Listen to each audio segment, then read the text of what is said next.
Kwa wema wake anaidhihirisha neema, kwa wema wake anaifunua neema. Mungu anapokuponya mwana Mungu, ameifunua neema yake. Mungu anapokubariki, ameifunua neema yake. Mungu anapokuinua, ameifunua neema yake. So 2026 tunamwomba Mungu akaifunue neema yake kwa kiwango sio cha kawaida kwenye maisha yetu. 2026 tunamwomba Mungu aifunue neema yake kiwango sio cha kawaida. Acha nikwambie hii nyingine, kwamba neema ni Mungu kukupa kila ambacho hukustahili. Neema ni Mungu kukupa au kukutendea kila ambacho hukustahili kabisa.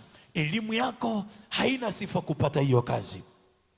Umri wako hauna sifa kupata huo tajiri.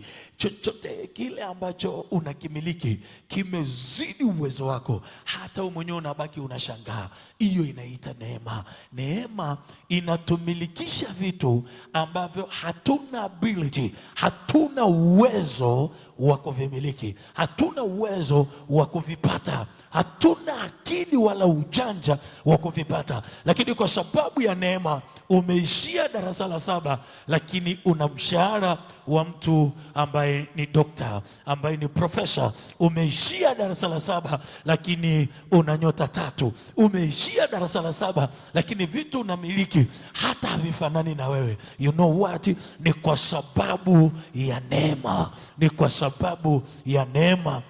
Kwamba neema inatusaidia, inatuwezesha kupata au kumiliki vile ambavyo havifanani na CV zetu, havifanani na sura zetu, havifanani na umri wetu, havifanani hata na umbo letu, lakini kwa sababu ya neema unamiliki na kuvitawala. Kwa hiyo neema inatumilikisha vitu ambavyo hatukustahili, hatukuwa na CV zinazofanya tumiliki vile vitu. Ni kwa sababu ya neema. 2026 acha nikwambie, hiyo neema ya kumiliki na kutawala vile ambavyo huna CV, huna cheo chochote, iende ikakumilikisha katika jina la Yesu. Iende ikakumilikisha katika jina la Yesu Kristo aliye hai.